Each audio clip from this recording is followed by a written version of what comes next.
then beginning next Monday, I'm turning it over to you. I mean, in the sense that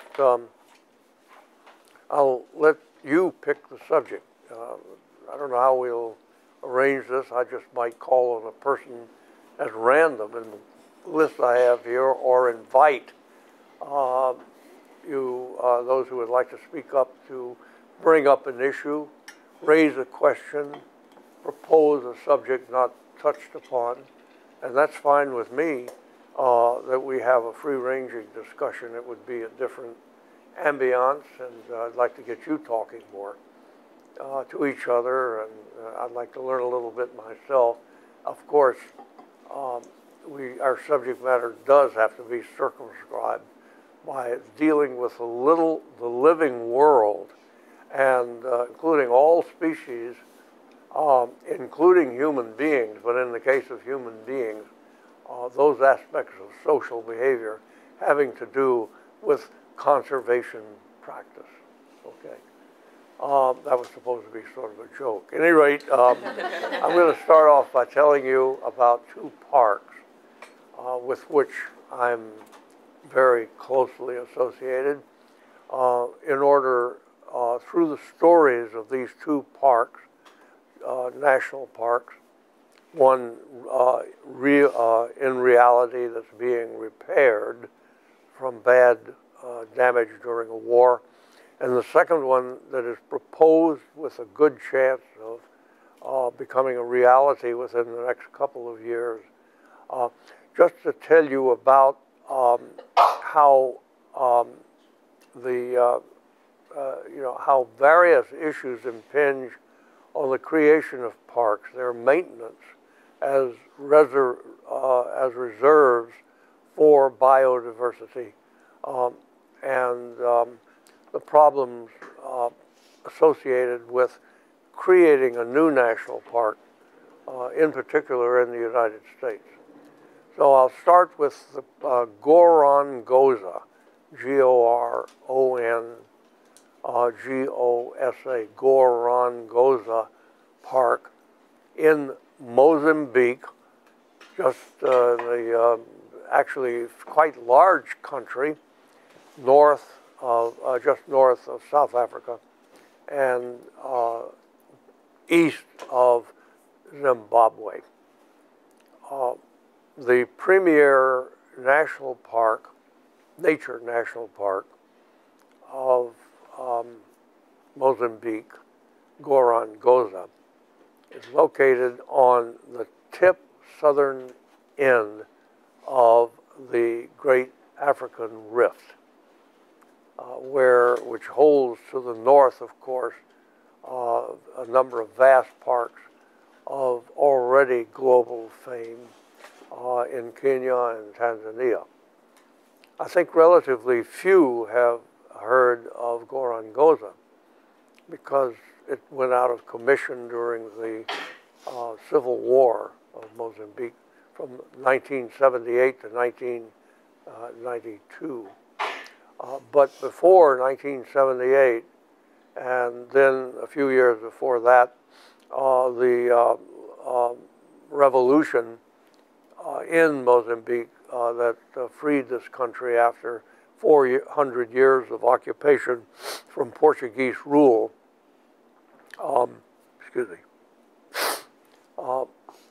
It was, when it was made a park, then it soon became one of the premier parks of Africa in terms of number of animals there of a biological, excuse me.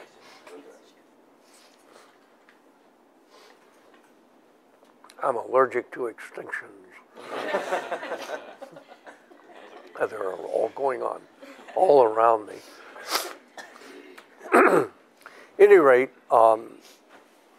under Portuguese control, it flourished as a park. Then came the revolution, and it was soon followed by the formation of a communist government, all done with the best of intentions and goodwill, since the new government was determined to have complete equality of opportunity and civil rights from the start. That was the aim. The government allied itself with the Soviet Union and Maoist China, and this turned out, not surprisingly, to be unacceptable to the white-ruled colonial governments on two sides of it.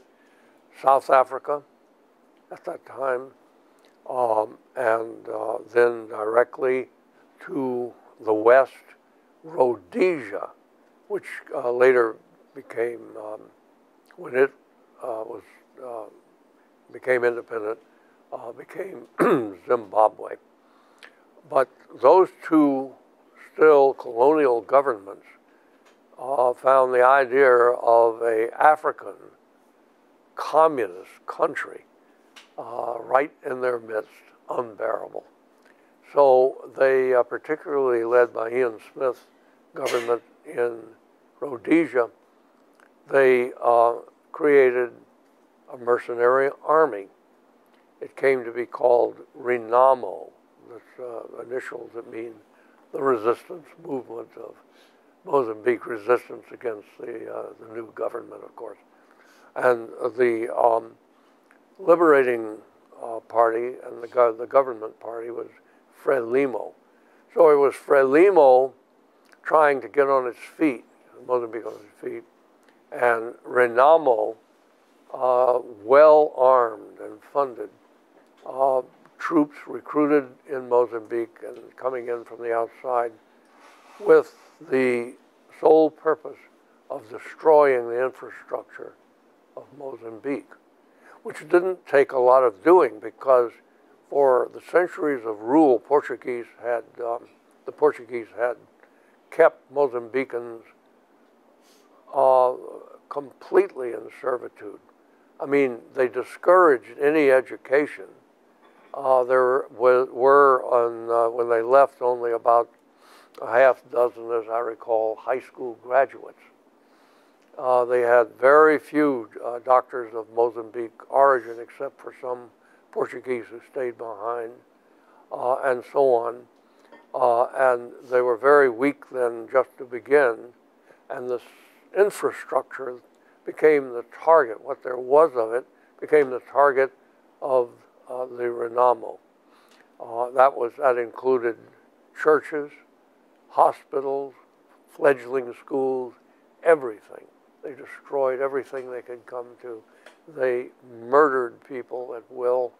Approximately 1 million people died in that 14-year period of the Civil War of Mozambique.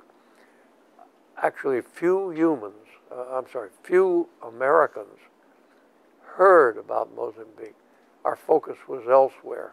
Other great struggles, other genocides, but the genocide, and we knew about the one in Rwanda, for example, but very few people knew about the one ongoing in Mozambique. Some 3 million people, it's estimated, went into exile just to save their lives. And it's remarkable that when finally a truce was declared, of course, as independence came to South Africa and to Zimbabwe, why it had to be, and it was reached. But the RENAMO were left there as a minority political party, and remnants of it still exist, and they still caused a little bit of insurgency at the last election a few weeks ago. But they're dying away, literally dying away. But remarkably, the FRELIMO set up a democratic government. It's not a perfect one, but it is a democratic government. And they just recently had a national election, for example. This allowed an American philanthropist, Gregory C. Carr, Greg Carr, C-A-R-R, to come in. And while he was an advisor, he's very wealthy, while he was an advisor to the Mozambican government, even rather informally, they asked him to take a look at Gorongosa, their prize park, which lay in ruins. Well, not exactly in ruins, but the megafauna had been pretty well wiped out, both during the conflict and then in the several years following before a solid government could be set up in Maputo, the capital. The game animals, the big animals, were virtually eliminated. There were almost just several elephants left out of a big herd.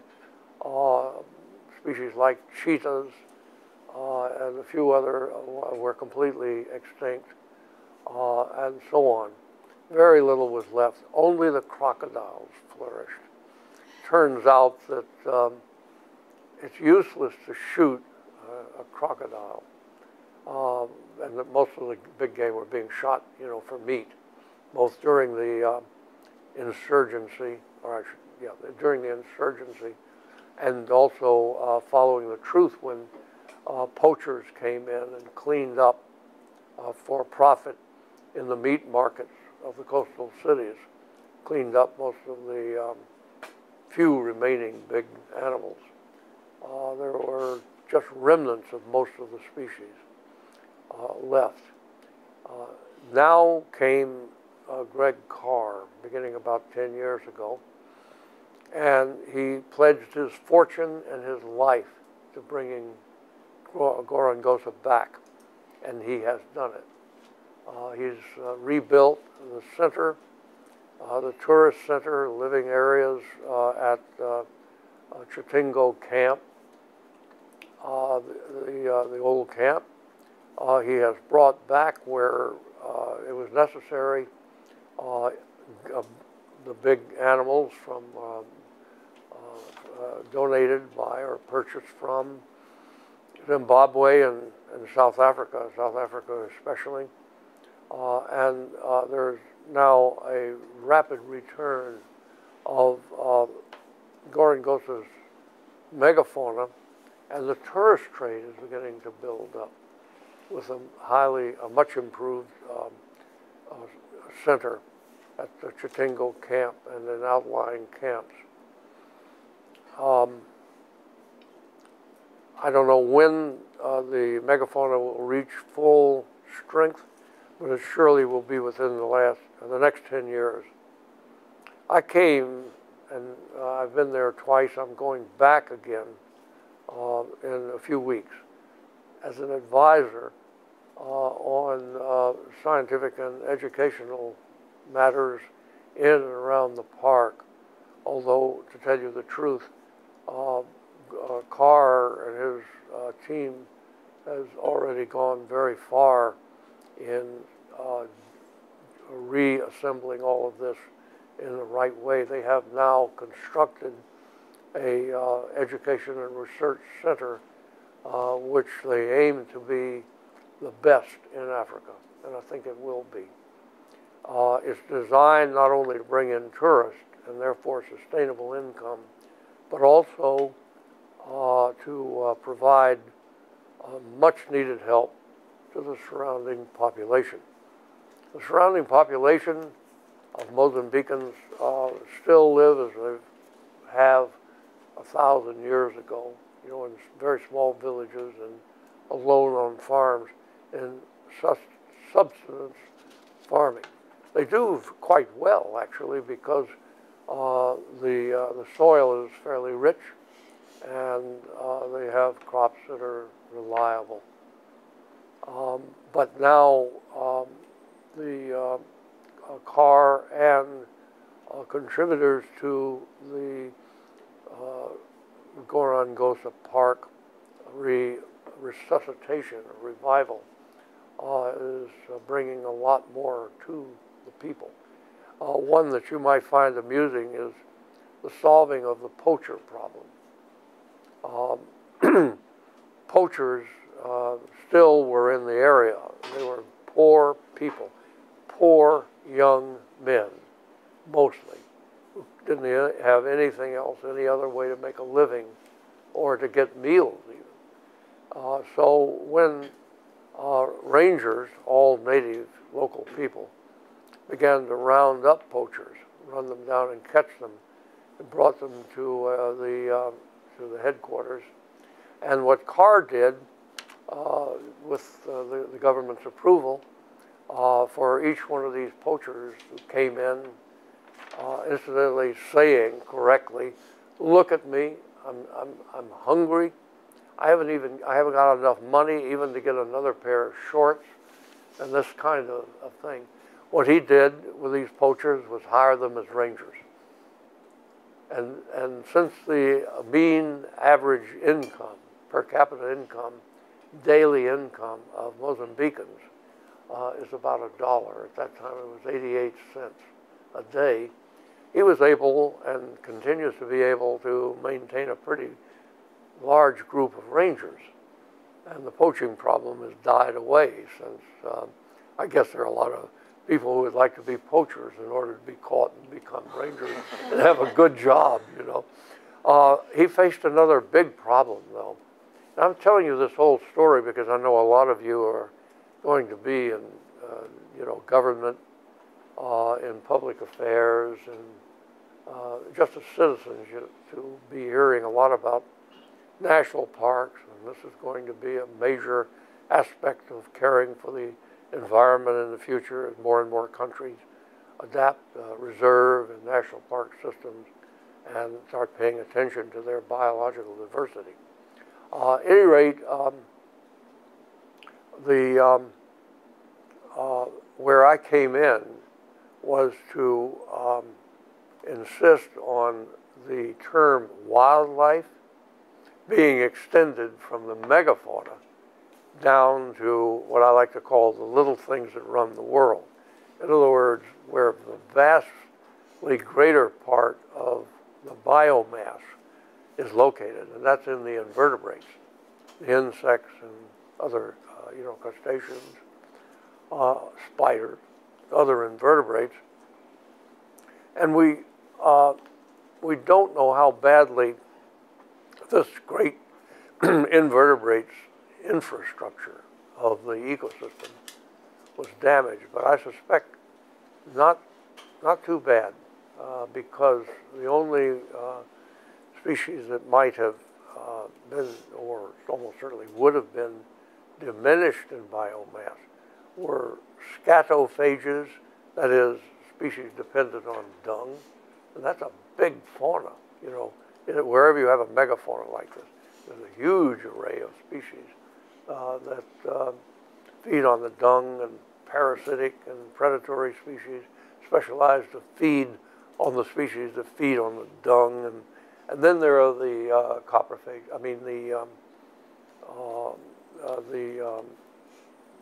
scavenger species that feed on the dead animal bodies, and that's a big fauna. But aside from them, and it's possible that those species survived okay because they don't need as much space, you know, in available area, living area, habitat area, and they don't need as much food in order to maintain at least a small population. I think most of the small creatures of Gorongosa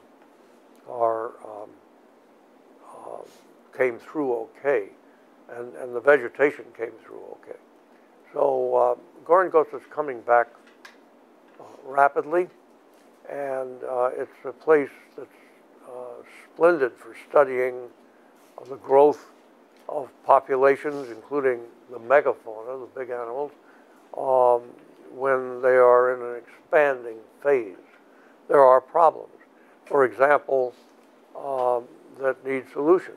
The lions are, there's only a couple of small prides of lions that have taken hold, and they're beginning to increase, but they're increasing at a much lower level rate than was hoped and expected. So there is an investigator there who's trying to figure out what's holding up the lions. Lord knows it's lion heaven right now in Gorongosa, because they're surrounded by juicy warthogs and bush pigs and and antelope offspring. I mean, it's like being in a 4-star hotel for the lions as far as food is concerned. Nobody bothers them. When we visited one of the prides, I never saw such an arrogant bunch of animals, you know, indifferent with big bellies lying around, but they're not breeding, and they're not having as many young. So that's a problem being worked on. Maybe it's been solved by the last time I was there. We organized, particularly through the offices of a remarkable young guy named Peter Nasrecki. He's been associated with Harvard Museum of Comparative Zoology. He's the world authority on Orthoptera, that is, on grasshoppers and katydids and related organisms. And he's a world-class photographer. And he's taken hold as as a part of the team there, managing planning for education and for further scientific research. Peter and I will be bringing out a book. I wrote it, and he illustrated it with some of the most beautiful photographs I've ever seen of the African wildlands, including many of the photographs of invertebrates, since that's a specialty. He's absolutely superb at photographing the little things and you know, making them come at you off the page like charging buffalo, African buffalo, Cape buffalo. At any rate, he and I are bringing out a book. I'm not selling books. I'm just telling you about it for your interest. If you want to follow this story further for whatever purposes related to why you are seated at this table. The book will be out in April, and its title, A Window on Eternity, a biologist's walk through Gorongosa National Park, Mozambique. So that's park number 1 with which I've been involved. And I personally have come to understand a lot more being involved in it as an advisor to understand what you have to have in the way of government support and acquiescence, what you have to do to improve the living conditions and the future of the surrounding population. This is being done with establishment of more schools and clinics and jobs, and it's an ecosystem of people and animals and natural history and science and the humanities and so on. It's worth your attention in the future, particularly if you're in policy matters. How many here present are thinking about careers that involve at least some policy planning, government work or whatever? And I'm talking to the right people. Thank you. Okay, good. Now I'll come to the United States and what's being called informally the Mobile Tinsall Delta Park, National Park. Mobile, Alabama is my hometown. That's where my people and my fathers came from. And I'm not going to bore you by a spiel on who my people are and so on, even though I'm in Southern territory. And some of you are used to your own families and experiences of having to sit in parlors and living rooms and listening to older members of the family drone on endlessly about our people. So I won't do that, but except to say I have a special attachment to Mobile. I've even written a history of Mobile. I wrote a novel entitled Anthill, which is actually about people of Mobile, sort of trying to go home again. And now I'm doing it even more forcibly by being involved in the planning of the we're just calling it informally, the Mobile Tensaw National Park. This has taken hold. It is now much favored by the national park system as a candidate for a national park. From the top down, from the director down, it has the support in an informal poll of a large majority of the people in Mobile. It is a dream of a park. For one thing, I'll tell you where it is. I mean, it's the, it will be, if completely achieved in the area as hoped for, as planned, 450,000 acres. It'll be one of the largest parks, ranking with the Great Smoky National Park in the eastern United States. It will embrace the Mobile Tensaw Delta, second largest in America after the Mississippi River Delta. The Delta is a wilderness. It's almost impenetrable except by boat or careful hiking during low water. It is located on a depressed area between the two great outflows of the Alabama, or actually the Mobile River system, that drains, takes water from 2/3 of Alabama going on into Georgia, and even a bit of Mississippi. High velocity river system, which enters the Mobile Bay. That's that little notch you see when you were looking at a map of the Gulf Coast between Mississippi and the Florida Panhandle. It pours into Mobile Bay. The Mobile River on the west, the Tensaw River on the east, flowing into the bay as twin sisters at the demarcation or the outflow point 8 miles apart. And then they remain about that width for 30 miles or so to the north in a geologically depressed area that maintains a floodplain forest of enormous diversity with big trees and a lacework of streams and oxbow lakes and sloughs and places you can quickly get lost in. And people have gotten lost and had to be rescued out of this area. And yet it is 15 minutes from downtown Mobile. You leave Mobile, the district, the business district, go through the tunnel, the Bankhead Tunnel, and you are there. That's where now you're at the edge. You're on the causeway that goes across the front of the Delta, and you could conceivably have an entrance to the park right there.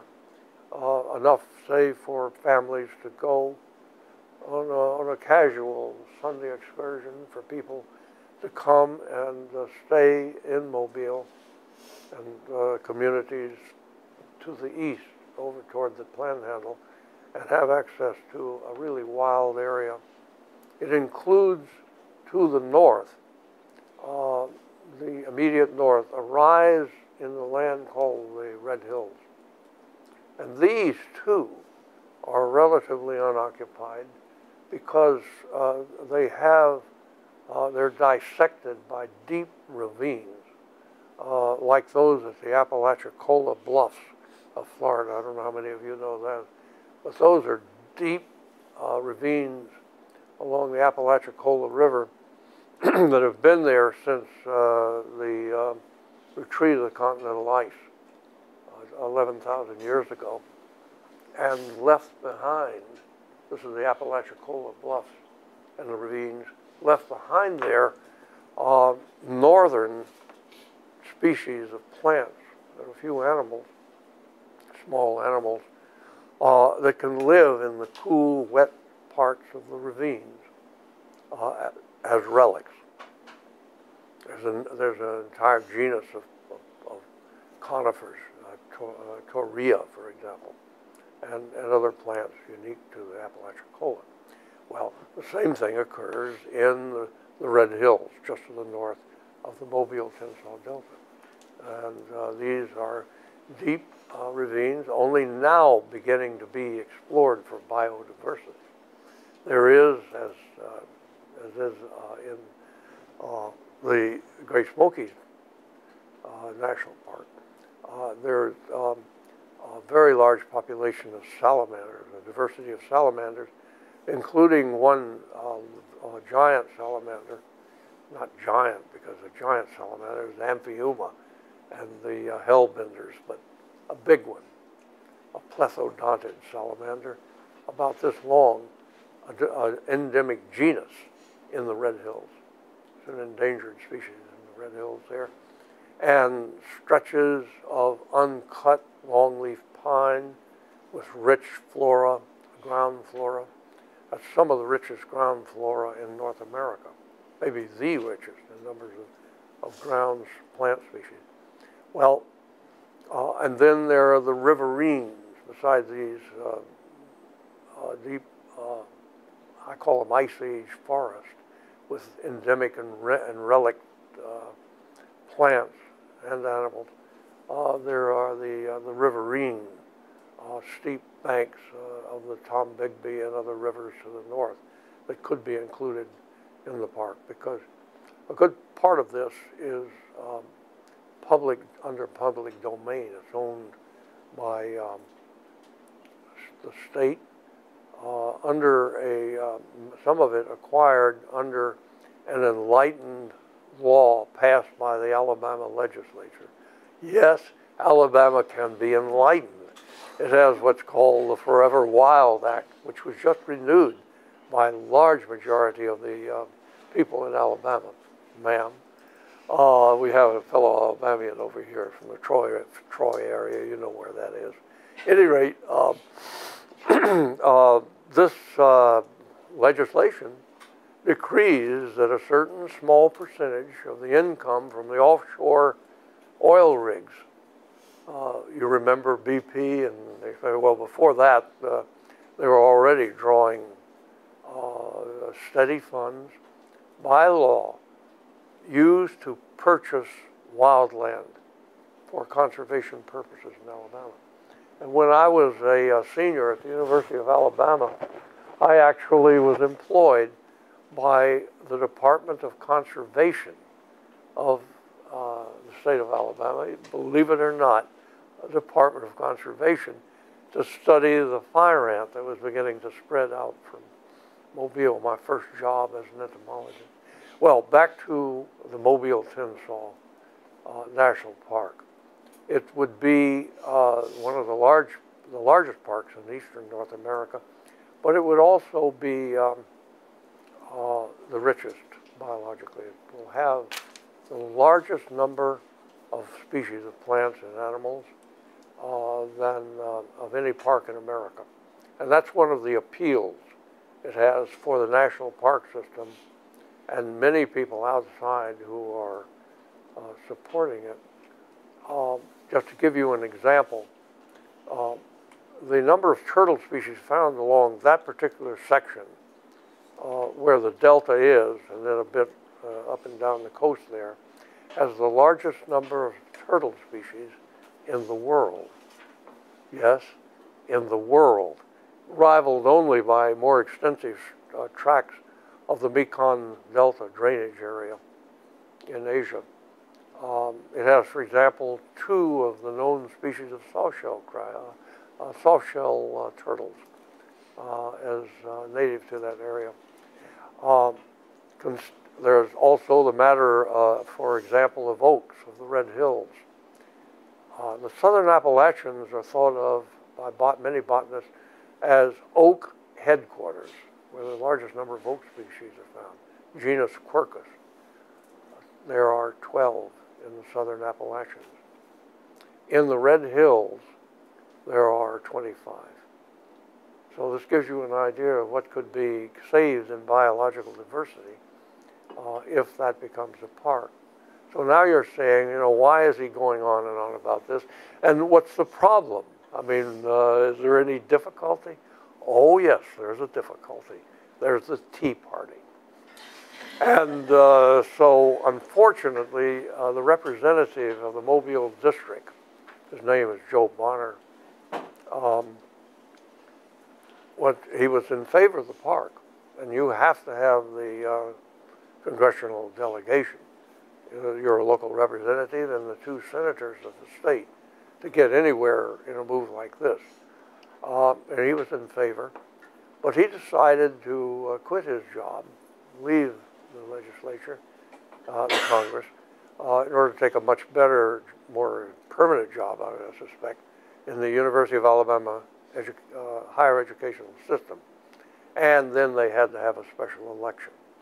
And it was Tea Party time, folks, because even though we confidently assumed that he would be replaced by someone who would like to bring something approaching $100 million extra income per year to the Mobile area, and probably a couple thousand new green jobs, and increase the prestige of the little city of Mobile immeasurably, you might assume that that would be automatically acceptable to everybody.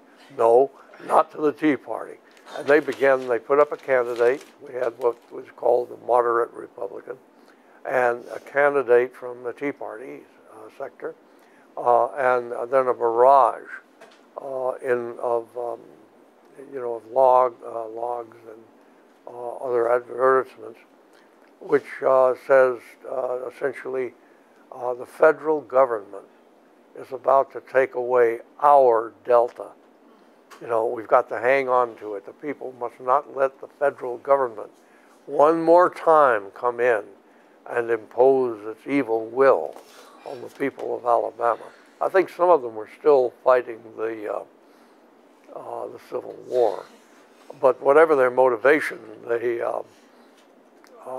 the election came, I can report, they got a substantial sized minority of the vote, but they lost, in part because the moderate candidate, a man named Burns,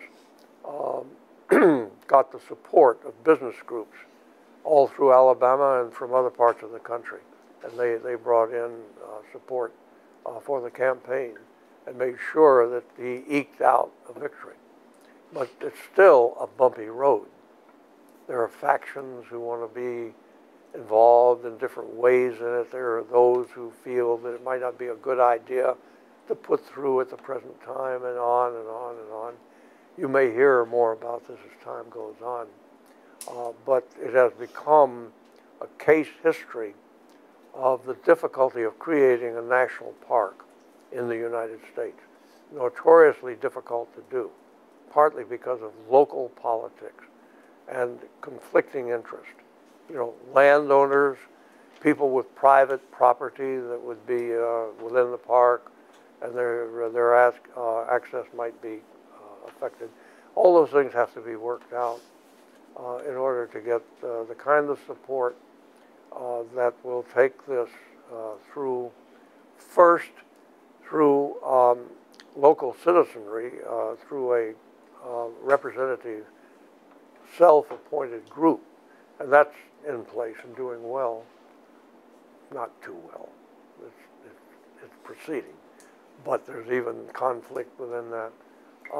And then it has to be taken to the national park system. And the park system invited, I'm telling you now how to create a new national park in case you get involved. You have to get the national park system to do its own study. If you do the study first yourself and present all of the information about fauna, flora, geology, access, current ownership, so on, of land, then the National Park Service, if it's inclined, it will know a lot about that by this time anyway. It'll move it along. But then it has to go to Congress. And that's where you have to persuade, particularly in the House of Representatives, some people who are very conservative and not inclined at all to support any more land being taken by the federal government for whatever purpose. In other words, the Tea Party people, the Republican conservatives and the like. So it's got to get approval of Congress and then signed by the president as an act of Congress to create a park. Only a very small percentage of proposed parks make it. And I think this will be one of them because it just has overwhelming qualities. However, creating a new park or getting a new reserve of any kind may be somewhat easier to do it in the U.S. Fish and Wildlife Service, is not a simple proposition. As a biologist, as an expert yourself, it may make sense, but I think you understand, that some of you particularly have dealt with the public, that this is, it's a complex issue. And that then brings me to, in the time I have remaining, I spent more time on that than I intended, but I wanted to just bring up now a series of concepts in the time to our break. If necessary, I'll run over a little bit because all next week is going to be your week to get back at me. Any rate, you can get back at me in the second hour, whatever. So I want to deal with a couple of concepts. The first one has to do with corridors.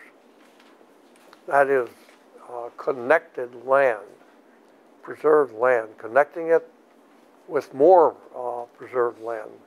If not a park located and circulated between two parks, at least a wildlife corridor, which is continuous, that wildlife conventionally seen, but including all of natural biodiversity, plant and animal, can move.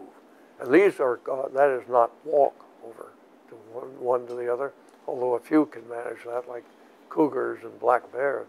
But to increase, to breed, reproduce, and then have young dispersed, so that the young dispersed with seeds or with roaming young animals can gradually go from one park to the next.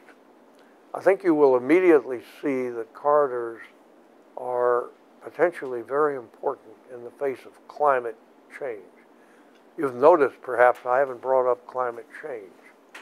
And the reason I haven't done that, and acknowledging now that it's of critical importance in all planning for conservation, is that I knew you were going to be, you've already been probably inundated with all kinds of information and discussion of climate change, and you will in the future.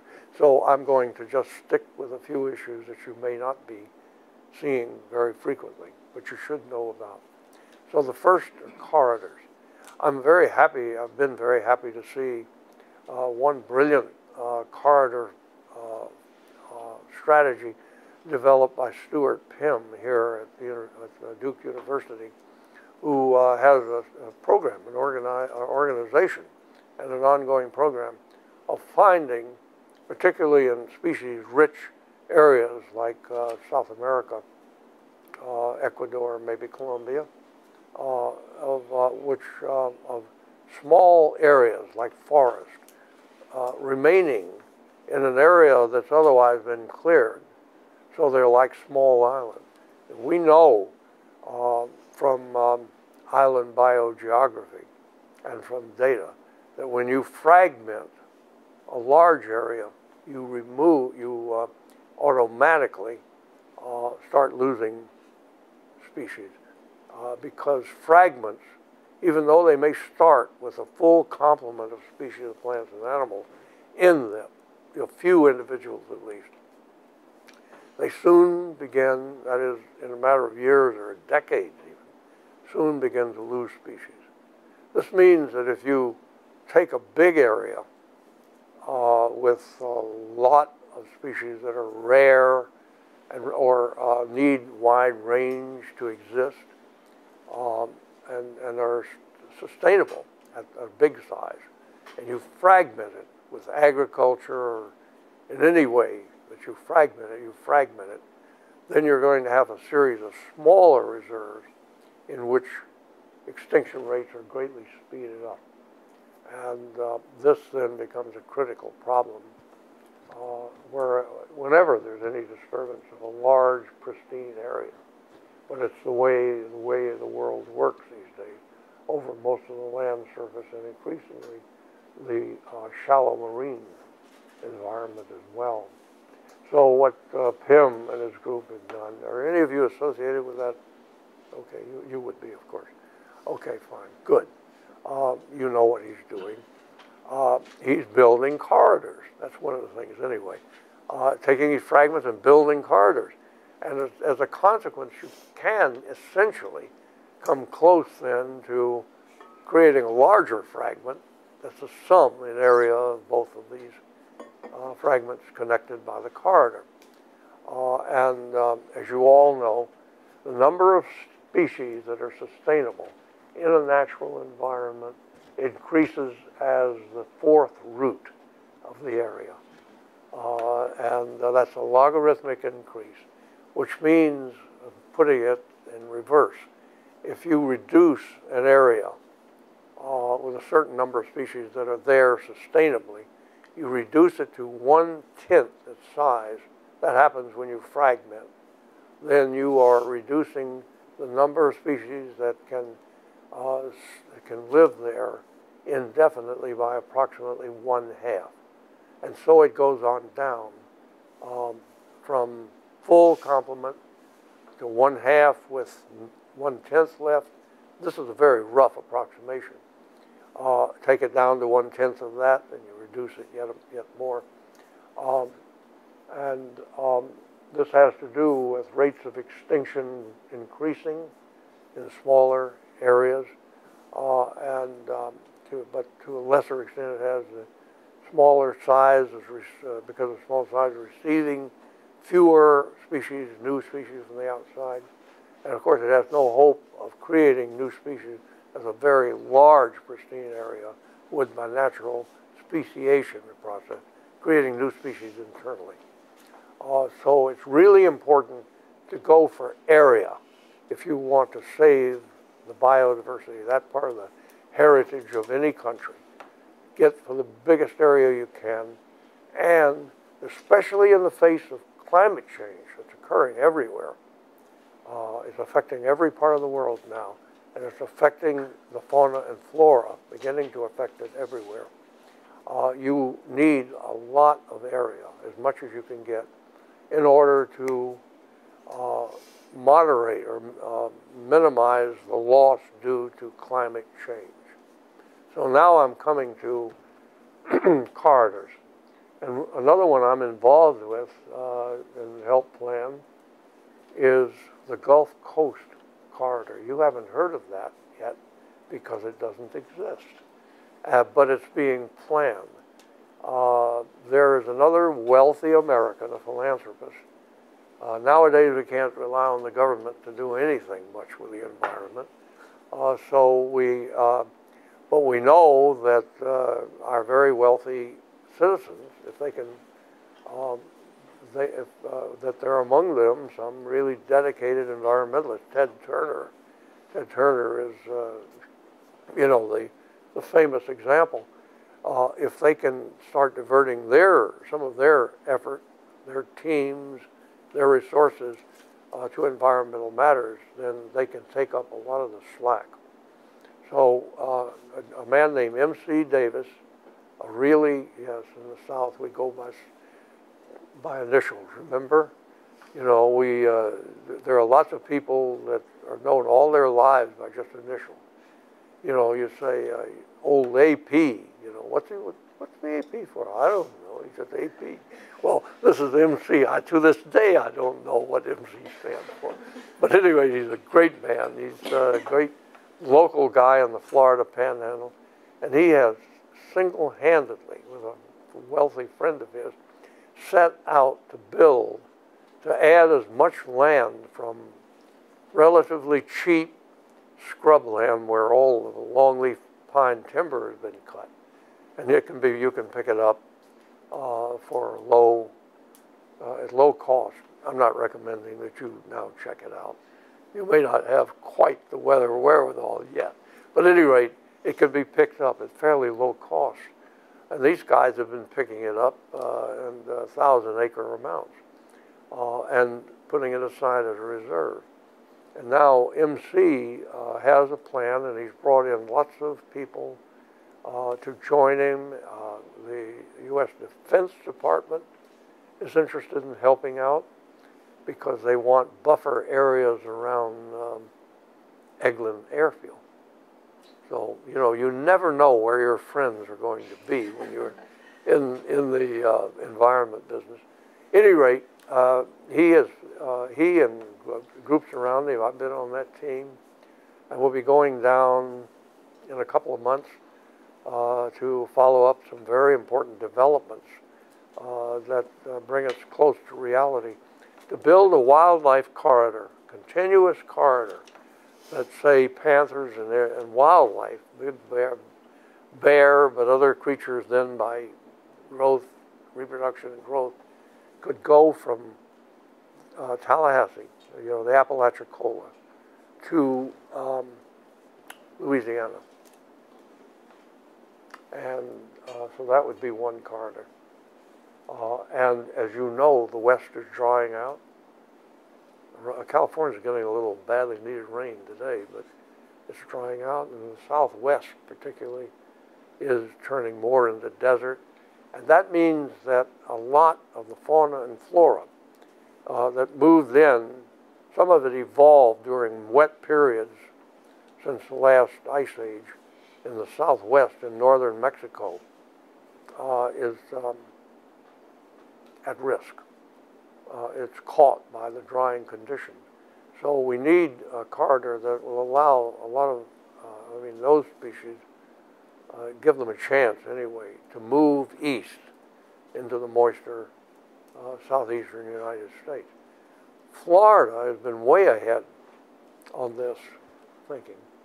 And for whatever motivation they have, Florida has planned, and very few know this, they have outlined a corridor that runs from the Everglades to Okefenokee in Georgia. And the map is there. The needed land is plotted, and they're beginning by one means or other to fill in the blocks so that there will be a continuous wildlife corridor, a natural environment corridor running the entire length of Florida. And that's north-south, which will catch that climate change. Many of you have heard of,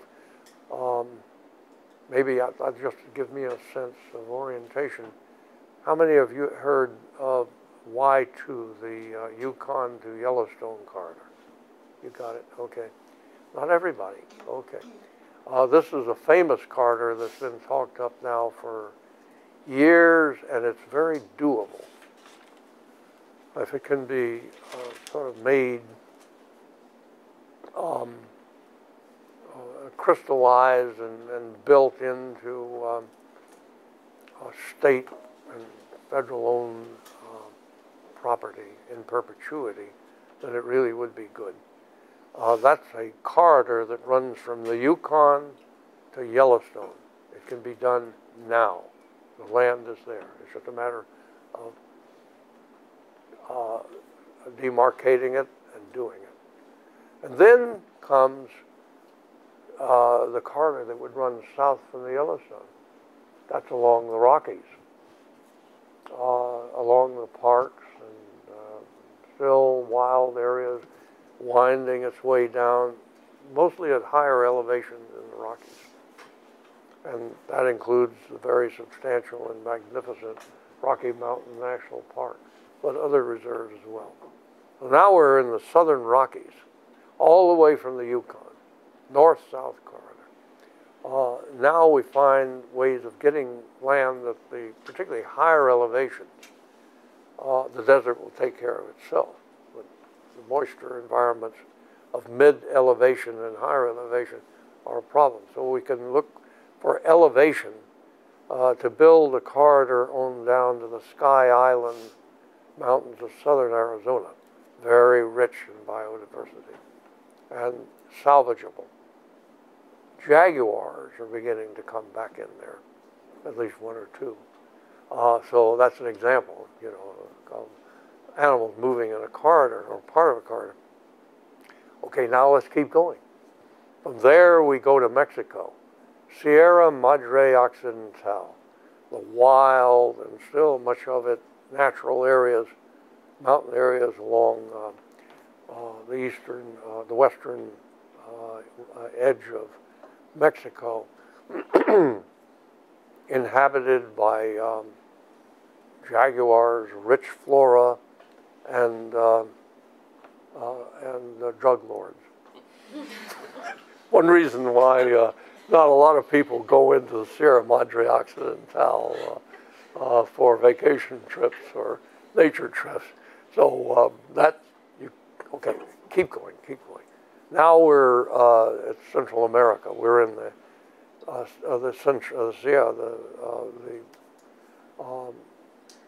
Cordillera, the Central Mountain chains of the Central American countries.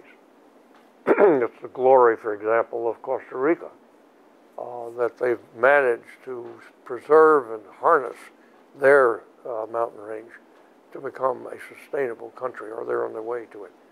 Okay, let's not stop. We're now down to the lowland rainforest of Panama, the Darien, and that's hard. But to connect up with mountainous regions, but nonetheless, that still has a lot of excellent area. There's of natural area. We have Chiapas in Mexico. There's still large fragments there, although they're disappearing fast. Okay, if you'll travel with me a little farther, now at last we've reached the Andes, so that we can go from the magnificent uplands of Venezuela, Colombia, Ecuador, south, along the Andes, and along, particularly if we can preserve it, the Cis-Andean. That's the eastern side, the side on this side, so to speak, where the great Amazonian forest begins, as opposed to the Trans-Andean, which has tremendous amounts of unique fauna and floral fauna and flora. But the Cis, this side of the Andes, the foothills of the Andes, you know, just above the basin, all down the length of the Andes, is biologically the richest part of the world. The largest number of plants and animals are there. And so now we're in Bolivia. Not bad. Yukon to Bolivia. Y to B. Let's think big. But that's one way of solving a problem. Okay, now I'm working with a guy named Tony Hiss, who's writing a book on corridors. And I've suggested to him, and he likes the idea, that what I call box North America. And that is to build these corridors, Yukon to, well, the Sky Islands and the Mexican Sierra, north-south there. Then we can persuade, we hope we can persuade Canada, since they have vast amounts of uninhabited land in the Great Taiga, the coniferous forest, to have a nice broad forest, west-east across. horizontal. Then we come down to the Adirondacks, a fairly pristine area with substantial blocks of forest, natural environment down from what would be the northern coniferous forest, or the northern coniferous forest.